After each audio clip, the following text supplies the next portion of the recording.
Entonces, vamos con el siguiente tema, siempre del componente de bacteriología. Vamos a ver en esta mañana fundamentos de genética bacteriana. ¿Por qué he colocado el tema? Me atreví a ponerle fundamentos. Ustedes solo tienen genética bacteriana, porque lo que vamos a ver ahora en esta ahorita, en 45 o 50 minutos, solo es la base para que ustedes comprendan los diferentes temas que vienen a continuación, ¿verdad? Entonces ya me conocen quién soy, pueden poner el nombre para decir y para preguntar, pueden bajar a preguntar en cualquier momento, ¿verdad? Mi cubículo. Dentro de los objetivos específicos que la coordinación o el coordinador pretende con esta clase es explicar las definiciones de los conceptos de uso más frecuente en genética. Les traigo un pequeño glosario para que recordemos, ¿verdad? Genética bacteriana. Describir las diferentes estructuras que contienen información genética en el interior de la célula bacteriana y su respectiva función. Oigan, describir las características generales del genoma bacteriano, explicar las mutaciones en el genoma bacteriano. Ustedes saben algo de mutaciones ya por su prerequisito de bioquímica. Explicar los mecanismos utilizados con mayor frecuencia en el intercambio genético de las bacterias. Explicar la base genética de la resistencia bacteriana a los antibióticos y explicar en qué consisten las islas de patogenicidad y su función. Entonces, vamos a comenzar con lo que es el glosario, ¿verdad? Son unos poquitos términos que en su momento lo voy a tocar en la clase, en el desarrollo del tema, y pues ya voy a dar por sentado que ustedes los copiaron y que los comprenden. Si comprenden y saben que es un gen, ¿verdad? Un gen es un segmento de ácido desoxirribonucleico que a través de su composición de nucleótidos produce ciertas propiedades fisiológicas que necesitan, en este caso, las bacterias. Entonces, el gen es un segmento de DNA. Ese gen está contenido en los cromosomas, en el caso de las bacterias en el cromosoma. ¿Y qué es el cromosoma? Es la estructura celular de ese DNA, ¿verdad? Entonces, cuando nosotros tenemos todos los genes que contienen ese cromosoma, entonces podemos decir que estamos en presencia de lo que es el genoma. Ahora bien, los genes dentro de los cromosomas se encuentran en un lugar preciso, ¿verdad? En una posición precisa, y a esa posición dentro del cromosoma de este gen se le denomina locus. ¿Ven que ustedes saben todo lo que yo estoy solo repitiendo? Ahora bien, la mayoría de bacterias son haploides, tienen esa característica, su genoma tiene la característica de ser haploide porque presentan una serie simple de cromosomas. Eso quiere decir que la mayoría de las bacterias, pero hay excepciones, presentan un solo cromosoma como material genético, ¿verdad? Y existen dentro de las bacterias ciertas estructuras, ciertas moléculas que contienen la información genética necesaria para producir para desarrollar su replicación, el mecanismo de la replicación, y a esas estructuras se le llaman replicones. Puede tener una bacteria 1 o 2 o más replicones, y ya me van a decir ustedes cuáles son esos. Ahora bien, hablamos de episoma cuando existe una molécula extracromosomal, quiere decir una molécula fuera del cromosoma, y esa molécula es de tipo DNA, ¿verdad? Por eso es un plásmido, y ese plásmido se integra en el cromosoma de la célula huésped. A eso se le denomina episoma. Entonces, cuando la célula huésped es una bacteria, pues ya conocemos. Ahora bien, el último término que quiero que nos pongamos en sintonía con este pequeñísimo glosario es un prófago. Los prófagos son aquellas estructuras de material genético que provienen de un virus y que se incorporan al genoma de la célula hospedera. Pero ¿cómo los virus pueden parasitar? ¿Los virus son parásitos, sí o no? ¿Por qué? ¿Por qué? ¿Por qué? Un cuerpo para poder vivir, un cuerpo o una célula. ¿Y qué necesitan en esencia los virus para poder sobrevivir? Material genético, ¿verdad? ¿Y de dónde lo tiene? De la célula hospedera. Y la célula hospedera puede ser una célula eucariota y en ese caso se va a llamar ese virus integrado al genoma de la célula eucariota provirus. Y en el caso que sea la célula hospedera una procariota, o sea, una bacteria, se va a llamar prófago, excelente, o bacteriófago, ¿verdad? Entonces es lo mismo, es sinónimo. Quedamos claros en este pequeño glosario, ¿verdad? Muchos de esos ustedes ya lo saben. Solo pongan la idea principal. Prófago, genoma de virus, se integra así. Tres palabras, fíjense. Principal. Prófago, genoma de virus, integra a bacteria. Eso es prófago. Y dije provirus cuando se integra a célula eucariota. Es una forma rápida de escribir, o por lo menos eso lo hacía yo. Entonces, ¿dónde se encuentra la información genética en las bacterias? Pues ya lo adelanté, se encuentra a nivel de lo que es el cromosoma. Ya dije que son los cromosomas o qué es el cromosoma. Ahí encontramos la mayoría de material genético que está representado aquí en esta fotografía por todo esto, ¿verdad? Por todo este, como que fuera alto relieve, pero también el genoma, el DNA de las bacterias se puede encontrar en estructuras como los plásmidos, y los plásmidos son, ya lo dije anteriormente, son estructuras,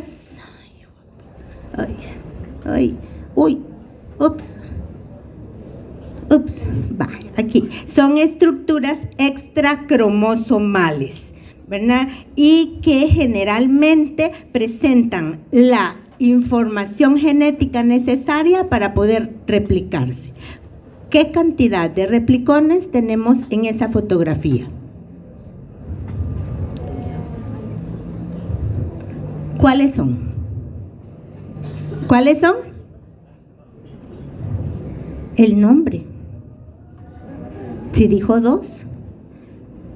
Sí, estoy de acuerdo que son 2 replicones, pero ¿cuáles son los replicones en esa fotografía?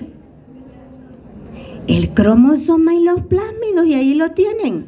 ¿Por qué? Porque ambos, el cromosoma y los plásmidos, son replicones porque ambas estructuras de DNA contienen los genes necesarios para producir o para desarrollar su replicación y por lo tanto se convierten en estructuras independientes de replicación. Los plásmidos no necesitan muchas veces integrarse al cromosoma, ellos mismos se pueden replicar. Ajá, pero hay plásmidos que son autotransferibles, y ustedes ya lo saben y lo vamos a ver posteriormente. Entonces, idea principal es que en la mayoría de las bacterias existen 2 replicones, y esos 2 replicones están formados, uno por el cromosoma y el otro por algún material extracromosomal como son los plásmidos. Pueden haber muchos más plásmidos, por eso digo, en la mayoría de las bacterias existen 2 replicones. Ahora bien, ¿qué otras características tiene el genoma bacteriano?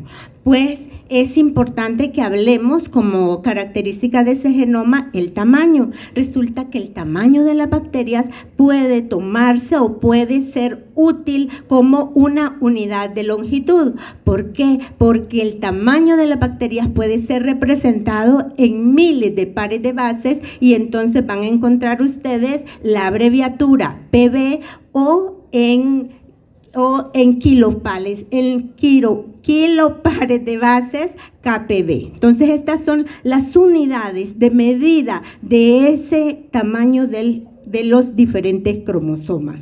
Como les he adelantado, el tamaño del cromosoma puede variar según la especie y ahí tenemos dos ejemplos. Tenemos la bacteria que presenta, el género de bacteria que presenta el cromosoma más pequeño, que es Mycoplasma.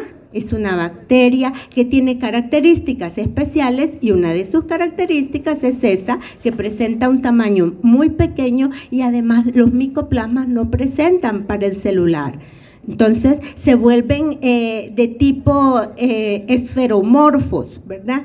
Pero como estamos hablando del tamaño del genoma, del cromosoma, veamos que tiene apenas esta bacteria con esta especie Mycoplasma genitalium apenas 475 genes potenciales versus la cantidad de genes que presentan esta. Ya la conocen ustedes, ¿verdad? Ya la conocen, ya la trabajaron, ya se las presentaron en el laboratorio. Escherichia coli, que tiene aproximadamente 4,000 y un poco más de genes potenciales. Es una gran cantidad de genes y esa cantidad de genes aproximadamente da un tamaño en el genoma de 1 milímetro. Imagínense, 1 milímetro de ese genoma contenido en un tamaño de una bacteria que es 1000 veces menor que ese genoma.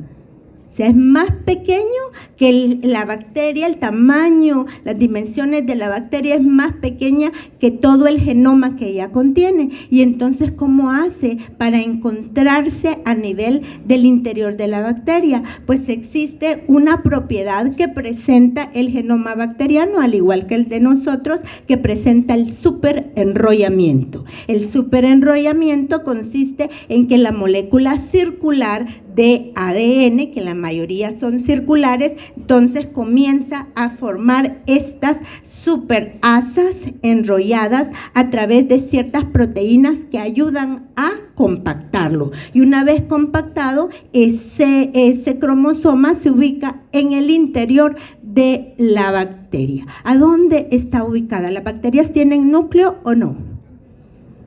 ¿Cómo saben que no? Porque es procariota. ¿Y qué significa que sea procariota? ¿Qué característica tienen las procariotas? ¿Por qué? La membrana nuclear, correcto. Entonces, en el lugar donde las bacterias contengan el cromosoma se le denomina nucleoide. Entonces, la bacteria, como bien dijo Tatiana, no tienen núcleo verdadero, pero sí ubican su ADN o su cromosoma en un sitio específico a nivel del citoplasma. Y ese lugar en donde se condensa ese cromosoma se llama nucleoide. Entonces, de aquí en adelante vamos a decir el nucleoide de la bacteria. No tiene núcleo, otra característica, ¿verdad? Además, no presenta histonas. Este superenrollamiento es ayudado por otro tipo de proteínas, no es como en las ¿cómo se llama? En el cromosoma eucariota, ¿verdad? Y otra de las características también es que forma secuencias codificadoras. Generalmente el DNA se encuentra de esa manera, como secuencias codificadoras. ¿Y qué son las secuencias codificadoras? Pues son segmentos de transcriptos de RNA mensajero, o sea que están listas para poder ser transcriptas y luego traducidas, ¿verdad? Ahora bien, en esto que les he puesto aquí existen, como les dije, la mayoría de las bacterias contienen un genoma circular, uno ¿verdad? Un genoma de doble cadena, o sea, DNA de doble cadena, ustedes ya todo eso lo conocen por lo que estoy escuchando, ¿verdad? Y generalmente son cadenas que están covalentemente cerradas, es decir, que esas cadenas, esos círculos están unidos por enlaces covalentes. Es fuerte. ¿Por qué? Porque no se puede permitir una bacteria ¿cómo se llama? La oportunidad de que eso se desenrolle y que pueda ser degradado ese DNA por enzimas que se encuentran en el citoplasma. Está suspendido en el citoplasma. Ahora bien, existen excepciones de bacterias que presentan cromosomas lineales y ahí tenemos bacterias gram positivas y gram negativas. Dentro de la gram positiva, de las excepciones de cromosoma lineal, está un género que se llama Streptomyces y Borrelia burgdorferi. Estos presentan un cromosoma lineal y en las gram negativas una bacteria que está relacionada sobre todo con lo que es la agricultura, que es el Agrobacter tumefaciens. Luego también tenemos excepciones acerca de las moléculas, del número de moléculas de DNA circular que pueden presentar algunas bacterias. Algunas presentan 2 y muchas más, o sea, múltiples cromosomas. Y aquí tienen ustedes los nombres de las excepciones que pueden presentar 2 o más, 2 o más.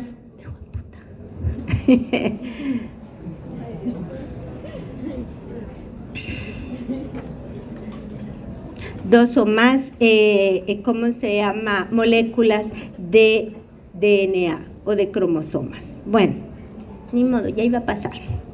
Luego tenemos siempre dentro del genoma bacteriano, como característica de algunas de las bacterias, tenemos las islas de patogenicidad. Las islas de patogenicidad están inmersas entre los genes domésticos o los genes constitutivos, se llaman también genes domésticos o genes constitutivos del genoma bacteriano. ¿Qué son los genes domésticos o constitutivos en una bacteria? Pues son aquellos que se encargan de producir enzimas para el metabolismo, para la sobrevivencia de la bacteria. Pues inmersos o en medio de esos genes domésticos encontramos un grupo de genes que le da propiedades de patogenicidad a las bacterias que los contengan, y a esas se les conoce como islas de patogenicidad. Las islas de patogenicidad en estos segmentos, en estas partes contienen o presentan ciertas características, y una de esas características es que las islas de patogenicidad presentan un porcentaje diferente de guanina citosina del resto de los genes, o sea, del resto de los genes domésticos. Además de eso, las islas de patogenicidad se encuentran generalmente, están dispuestas o se encuentran localizadas o se encuentran en un locus muy cerca o están en estrecha relación con genes que van a producir RNA de transferencia. ¿Por qué? Porque tienen la chance o tienen la oportunidad de poder ser heredadas o poder ser transmitidas, esas islas de patogenicidad. También están rodeadas, como pueden ver aquí, por repeticiones directas, flanqueadas, rodeadas por repeticiones directas, y contienen diversos genes de patogenicidad. Esos genes de patogenicidad les pueden dar características especiales, como por ejemplo resistencia a los antibióticos, producción de toxinas, producción de colicinas, alguna toxina que produzcan las bacterias. Y entonces aquí tenemos nosotros, esta es una representación, un dibujo de lo que corresponde a las islas de patogenicidad para el Helicobacter pylori.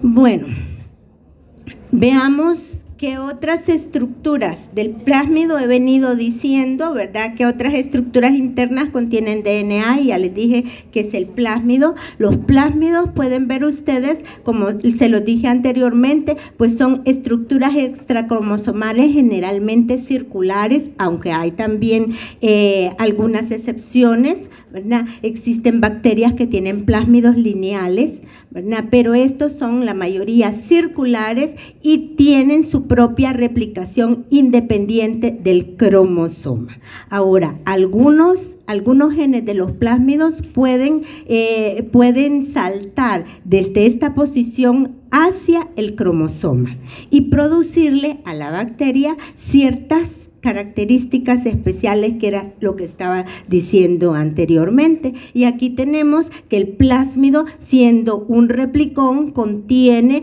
todos los segmentos o todos los genes necesarios para poder reproducirse y para poder unirse, por ejemplo, a los ribosomas. Vean ustedes, y producir proteínas. También tienen regiones, la región de la replicación, tienen la región en donde comienza el sitio, el orite, donde comienza el sitio de la replicación especial, y contienen también, o pueden contener, no todos los plásmidos son de resistencia bacteriana, genes de resistencia bacteriana. Los plásmidos son las estructuras extracromosomales que más frecuentemente se van a transferir por medio del mecanismo de conjugación, que lo vamos a ver posteriormente. Entonces, estas son las estructuras que más se transfieren por el mecanismo de conjugación.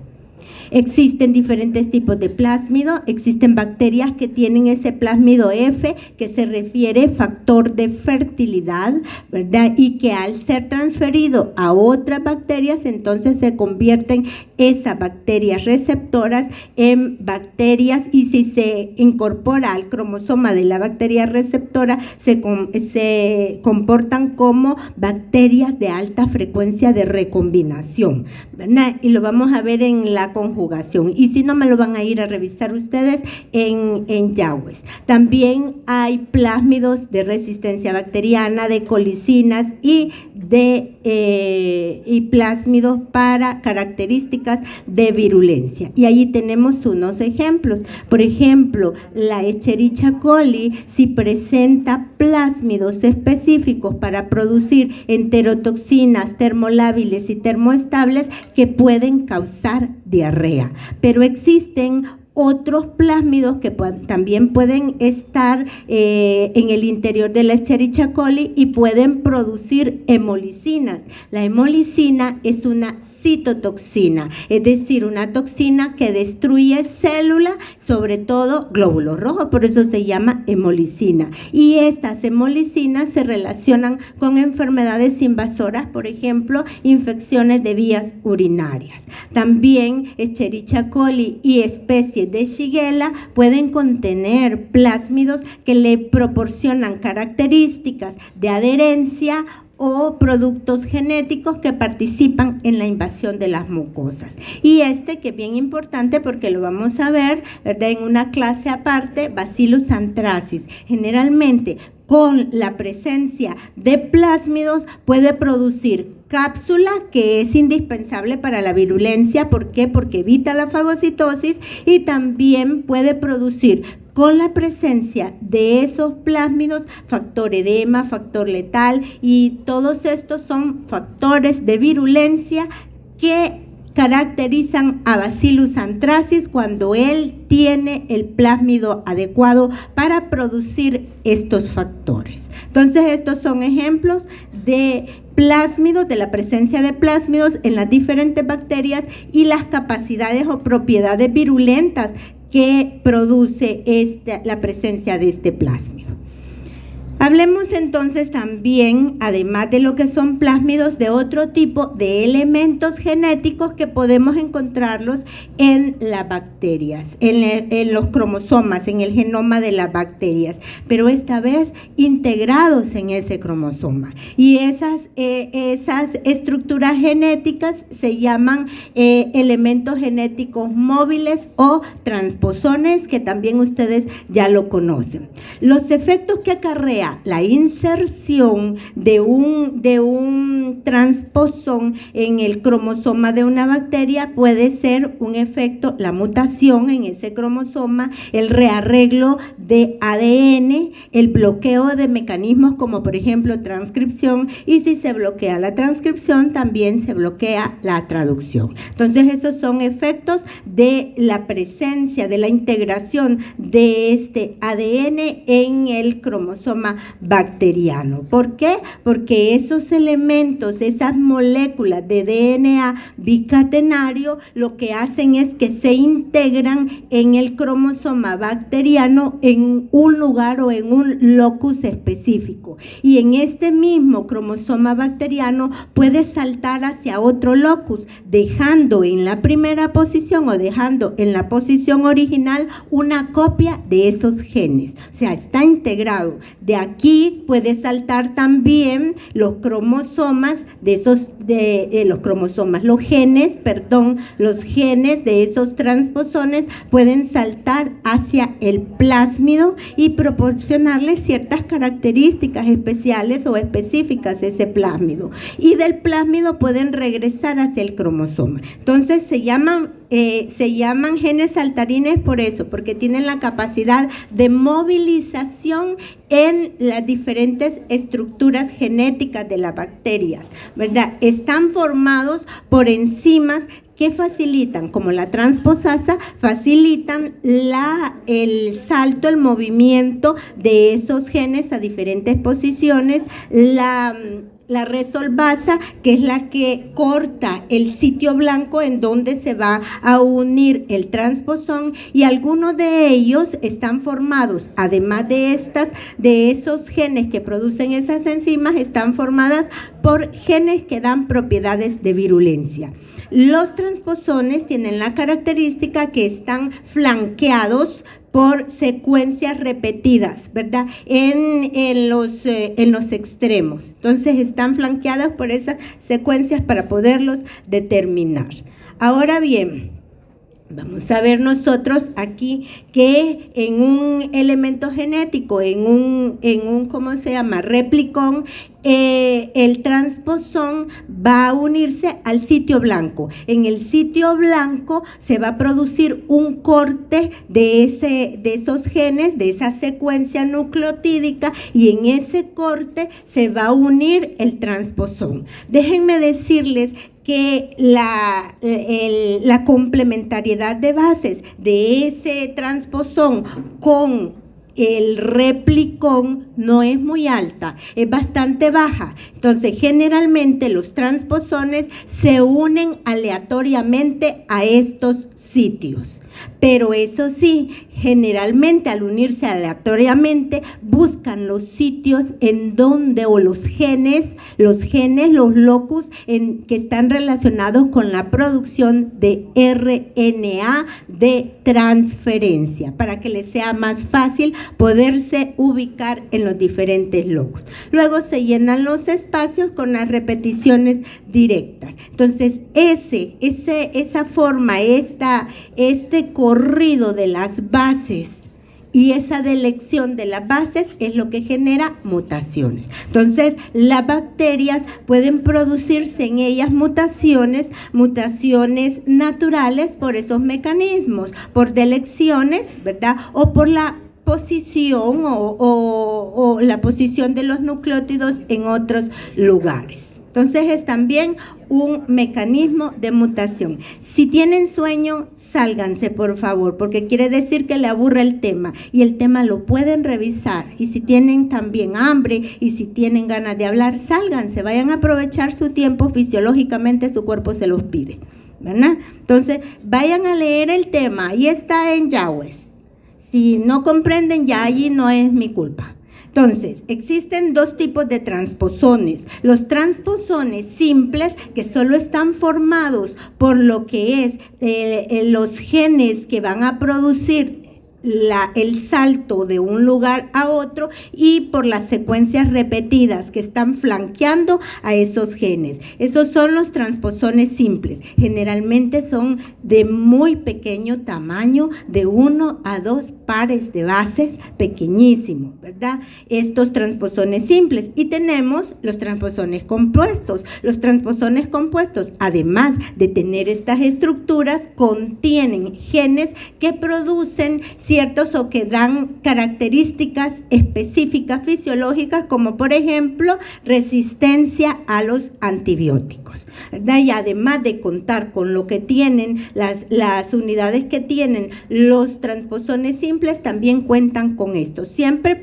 flanqueados por las secuencias de inserción corta o las repeticiones cortas. Bueno, esos son los transposones. Veamos los bacteriófagos. ¿Qué dije que era un bacteriófago? Un virus que parasita a una bacteria. Entonces, esos son los bacteriófagos.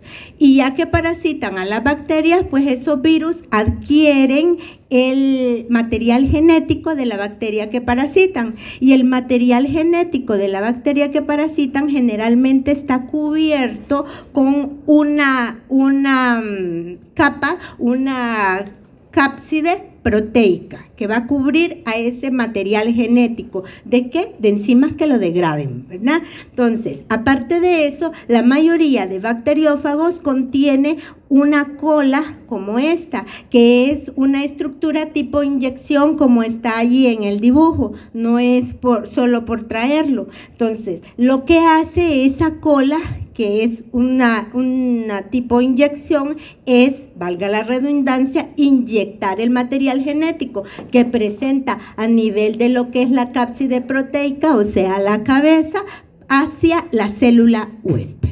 Entonces, así están formados la mayoría de los bacteriófagos. Existen muchas bacterias actualmente, se ha descubierto que existen muchas bacterias que están siendo parasitados por bacteriófagos, y en la ingeniería genética pues se utiliza mucho el bacteriófago, los bacteriófagos, para poder producir o para poder desarrollar bacterias con nuevas características. ¿Por qué? Porque los bacteriófagos lo que hacen, sobre todo los bacteriófagos moderados, que es un tipo de esto, ya lo vamos a ver, de estas estructuras, lo que hacen es que el bacteriófago moderado evita la lisis de la célula que está parasitando, y en ingeniería genética, si evita esa lisis de esas células, pues pueden obtener muchas más células modificadas. Entonces, no vayan a decir, si lo pregunto, no lo explicó, ¿verdad? Entonces, ¿qué tipos de bacteriófagos tenemos según el modo de propagación? Esta clasificación es según el modo de propagación de los bacteriófagos. Tenemos los bacteriófagos líticos, que como su nombre lo dice, se reproducen en gran cantidad dentro de una célula huésped, y luego de reproducir y producir esa cantidad de material genético y de virus, pues destruye la célula. Esos son los bacteriófagos líticos. Ejemplos de bacteriófagos líticos son aquellos conocidos con el nombre de T pares. Los T pares tenemos el T2 y el T4. Eso es fácil recordar, ¿verdad? Tenemos los bacteriófagos moderados. Antiguamente los bacteriófagos moderados eran denominados ciclo lisogénico, pero ahora se sabe que esos bacteriófagos moderados tienen la peculiaridad de que parasitan a la célula huésped, y luego de parasitarla se integran el genoma del bacteriófago a la célula huésped. Al integrarse al genoma de la célula huésped, se van a replicar allí y se van a mantener por mucho tiempo, y cuando exista el factor o la condición fisiológica adecuada, por ejemplo un estrés, el parcial, entonces eso aumenta el estrés aumenta los radicales libres y hace que esta célula entre en estrés. Por lo tanto, el núcleo va a comenzar a replicarse y con él el bacteriófago. Y se van a producir una gran cantidad de virus. Al producirse una gran cantidad de virus, va a lisar. Pero hasta el momento en que exista la condición fisiológica adecuada. Mientras tanto, va a permanecer ¿en qué estado? ¿En qué estado? ¿Cómo se llama? De prófago. De prófago, porque va a estar integrado a la célula huésped. Vaya, ¿y cómo es que se están durmiendo y hablando y cuando yo pregunto no contestan? Ven, tienen que poner atención porque ya lo dije. Y aquí está, miren, integrado al cromosoma de la célula huésped bacteriana es un prófago o probacteriófago, que es sinónimo. Y esto se realiza sobre todo en los bacteriófagos moderados. Ejemplo de bacteriófago moderado tenemos el bacteriófago lambda, que parasita muy frecuentemente a la Escherichia coli, ¿verdad? Entonces también ya la conocen. Entonces, ¿cuál decía yo que es el bacteriófago más utilizado en ingeniería genética? El moderado. ¿Por qué, Tatiana? Porque no destruye rápidamente a la célula, ¿verdad? No le destruye rápidamente, puede permanecer integrado en el genoma de esa célula por mucho tiempo. Bueno, y tenemos por último, la última categoría de los bacteriófagos, que es el filamentoso. El filamentoso, como su nombre lo dice, el material genético de ese bacteriófago está formado por filamentos, y los filamentos, o sea, su genoma son filamentos, se van a incorporar a proteínas de la célula huésped. Entonces, estos bacteriófagos filamentosos, tenemos ejemplos, tenemos el fago M3, no es MS3, sino M3, ¿verdad? También de Escherichia coli, pero memotécnicamente MS3, solo le quito la S y ya tengo. Si yo pregunto el ejemplo, hay una M3 de Escherichia coli que ya la vi, es ejemplo de bacteriófago filamentoso. ¿Ok? Muy bien. Ejemplos de factores de virulencia producidos por estos bacteriófagos tenemos, por ejemplo, en Clostridium botulinum. Puede estar parasitado por un bacteriófago y ese bacteriófago le confiere la peculiaridad o particularidad de producir la toxina del botulismo. Importante, ¿por qué? Porque causa parálisis, ¿verdad? Entonces, en Corynebacterium difteria, no todas las bacterias de Corynebacterium producen difteria. No, ¿verdad? Y eso lo van a ver en la clase. Solo van a producir difteria aquellas bacterias que estén parasitadas por un bacteriófago, por un profago. Lo estoy diciendo, ya ven que les digo. Ya, bueno. Entonces, aquellos que tengan el bacteriófago adecuado van a producir la toxina diftérica y esa toxina inhibe la síntesis de proteínas en las células, ¿verdad? Que es parte de la fisiopatología de la enfermedad. Y en Vibrio cholera también puede estar parasitado por un bacteriófago X, que no sabemos ahorita el nombre y no nos interesa mucho, y ese bacteriófago puede producir la toxina del cólera, ¿verdad? Entonces, todos esos son ejemplos de bacteriófagos que pueden parasitar a diferentes bacterias. ¿Preguntas hasta acá?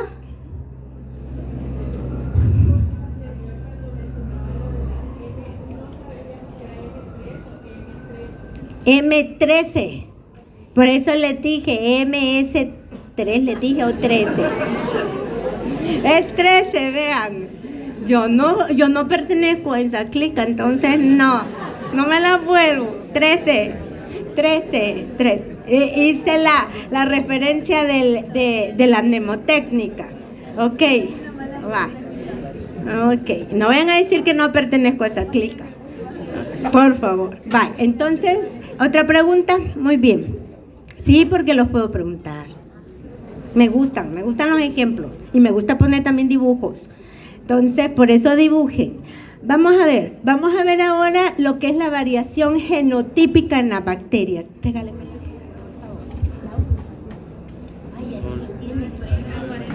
Tengo tiempo, es poquito lo que nos falta. En la variación genotípica de la bacteria, esa variación en el genoma de las bacterias está relacionado con mecanismos de transferencia de material genético entre bacterias de la misma especie e inclusive bacterias de diferentes especies, ¿verdad? Entonces, así es como vemos que el genotipo de las bacterias se modifica con esos mecanismos, pero también se pueden modificar a través de mutaciones. Y ya ustedes saben que existen la mutación en los seres vivos, iba a decir en los seres humanos, pero en los seres vivos, en las bacterias y en los seres humanos, la mutación es un fenómeno natural, ¿verdad? Es una ley de vida natural.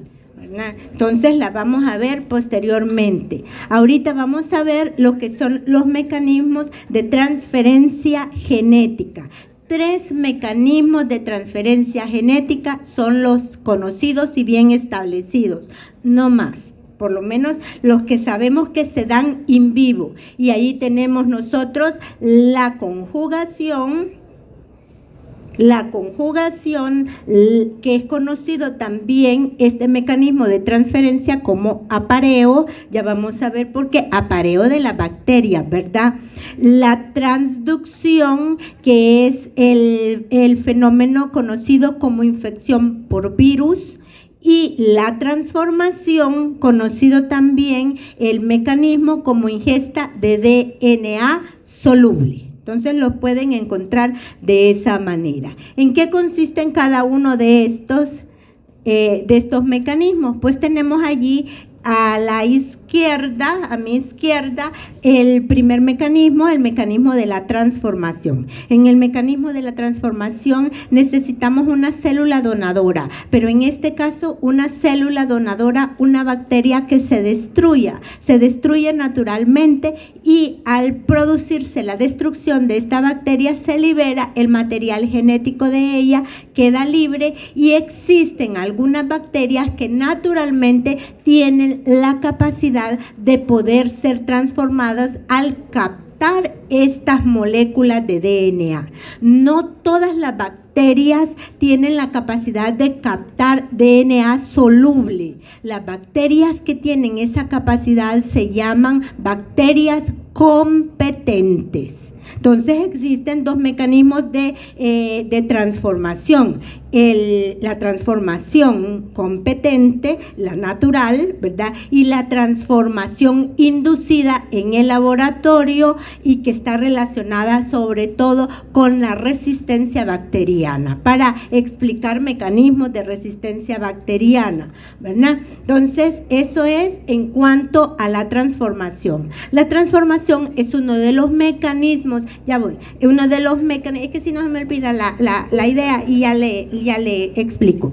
La transformación es uno de los mecanismos de intercambio genético menos frecuentes dentro de las bacterias.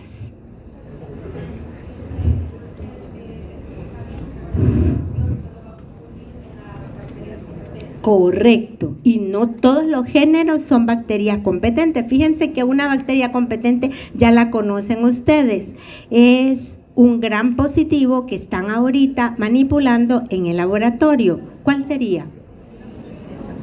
Bacillus subtilis, correcto. Puchica, Tatiana, me va a quitar el puesto. Así es que sí, pero excelente, ¿verdad? Entonces, un ejemplo de un género bacteriano en el cual se produce una transformación natural, o sea, que no necesita ser estimulada en el laboratorio. A veces en el laboratorio lo que hacen es que a las bacterias les ponen como ciertas descargas de energía eléctrica. ¿Para qué? Para que se rompan y al romperse liberan el ADN. Ay, ya no aguanto. Es que ustedes me hacen hablar más de la cuenta. Entonces, Bacillus subtilis, como nos explica la compañera, perdón, solo voy a tomar agua. Bacillus subtilis, como nos explica Tatiana, entonces es una bacteria competente, ¿verdad? Esa es la transformación, sencillo entenderlo, ¿verdad? Luego tenemos la transducción. En la transducción, ¿qué necesitamos? Necesitamos la presencia de bacteriófagos. ¿Por qué? Porque los bacteriófagos son los que van a transportar desde la célula donadora hasta la célula receptora el material genético, ¿verdad? Entonces, esta es la transducción. ¿Qué tengo que hablar más de la transducción? Creo que nada. Y tenemos, por último, la conjugación. La conjugación, aquí los que más intervienen, no únicamente, pero sí los que intervienen más son los plásmidos. Los plásmidos, sobre todo los plásmidos transferibles, en los cuales esa transmisión del material genético está relacionado con unos genes que se denominan genes TRA, T-R-A, TRA. Pues sí, así no se les va a olvidar. Entonces, esos genes TRA van a van a facilitar la transmisión del material genético, y ese material genético puede provenir del plásmido o del cromosoma. Importante que en este mecanismo de transferencia genética, las bacterias deben de estar muy cerca una de la otra, o sea, necesitan estar bastante cercanas, y una de ellas necesita tener los genes apropiados para producir la pilovellosidad, que es el pilus sexual. Este no es un pilus como el que tienen las bacterias en el exterior para adherirse. Este pilus se llama pilus sexual porque va a través de ella a transferirse el material genético, y resulta que solo se va a transferir una cadena de DNA. De las dos que existen, solo hay una cadena que es la que se transfiere, y en la célula receptora se va a producir el fenómeno de recombinación, o sea, se va a producir la otra cadena complementaria a la que ha adquirido. Entonces, esas son características de este fenómeno, de este mecanismo, no fenómeno, de este mecanismo de ¿cómo se llama?, de transferencia de material genético. En algunas bacterias existe un plásmido integrado en el cromosoma, y ese plásmido integrado le proporciona a la bacteria la capacidad de transferir desde el cromosoma una hebra de su material genético a la célula receptora. A estas células que tienen incorporado este material genético en su cromosoma, ese plásmido, a esas células se denominan células de alta transferencia, de alta capacidad de recombinación genética, ¿verdad? Entonces, esta parte me la van a ir a leer un poquito, porque he sacado unas preguntitas de Yawes en este mecanismo, y necesito que lo comprendan mucho más. No me alcanza el tiempo para hablar de todos los mecanismos. Bueno, continuemos. Entonces, ¿qué propiedades pueden producir esa transferencia de material genético de una bacteria a otra? Pues ya dijimos, la resistencia a los antibióticos, ¿verdad? Entonces, la resistencia a los antibióticos está basada o tiene base acerca de la transferencia o de alguno de los mecanismos de transferencia de material genético. Y como sabemos, existen dos tipos de resistencia a los antibióticos: la natural, que es una resistencia de carácter constante en una especie bacteriana, y es un mecanismo o permanente que se produce en esas especies, ¿verdad? Y además está determinado genéticamente, por eso es natural, es constitutivo para algunas bacterias, como el caso de Klebsiella pneumoniae. Klebsiella pneumoniae genéticamente tiene la propiedad de producir, porque tiene los genes de producir beta-lactamasa, y eso ya lo vieron allá en fármaco, ustedes es de lo primero que ven, y la beta-lactamasa es una enzima que va a ser resistente ¿a quiénes? En general a la familia de las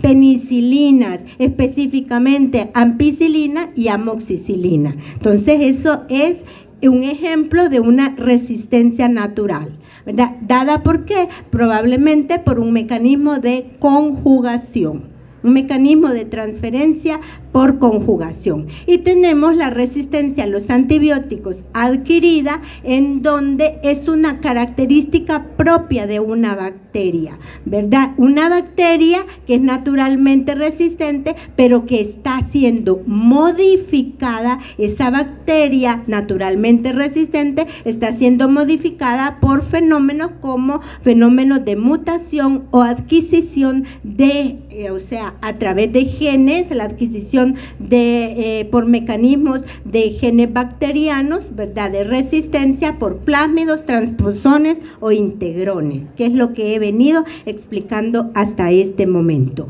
En este caso, cuando la resistencia es de tipo adquirida, sabemos que depende de la dosis del antibiótico. En la anterior no, ¿verdad?, porque es de tipo natural.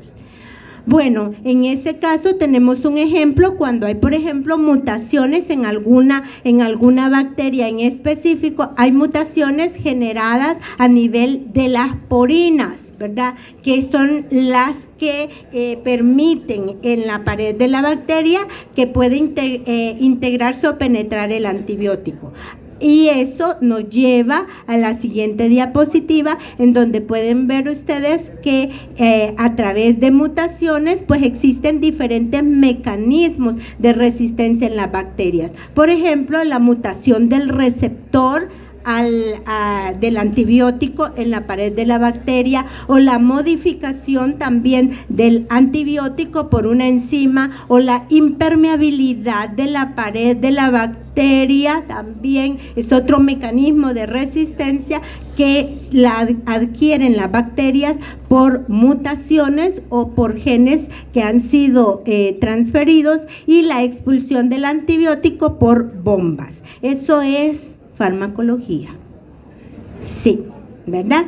Y luego tenemos que la variación genotípica de las bacterias se puede producir a través de mutaciones. ¿Y qué es un organismo o un individuo mutante? Pues es un organismo que acarrea un cambio en el material genético, y que ese cambio en el material genético será traducido en la mayoría, entre comillas, en la mayoría de casos, en un cambio fenotípico. En el caso de las bacterias, ese cambio en el material genético no es siempre expresado fenotípicamente, porque las bacterias son haploides, es decir, solo contienen un cromosoma, no hay copia de ese cromosoma. Entonces es más frecuente que ese cambio fenotípico, esa mutación en el material genético acarreado no se manifieste de forma tan evidente en las bacterias. Y además, porque recordemos que las mutaciones están siendo reparadas, están siendo superadas por ciertas enzimas que tienen también ya son las 10. Que tienen las bacterias para reparar esos errores, ¿verdad? Cuando son errores pequeños se utilizan enzimas. Cuando son grandes mutaciones que van a, por ejemplo, van a afectar proteínas, entonces existe el sistema SOS.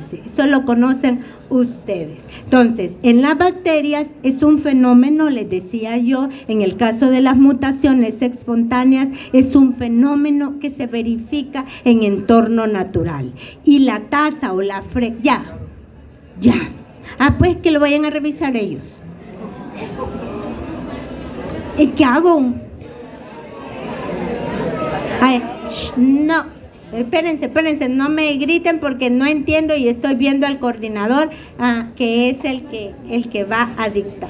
Yo he ido lo más rápido que puedo, pero el tema es grande. No, la diapo, no, van a ir a leer el capítulo de Yahweh 28.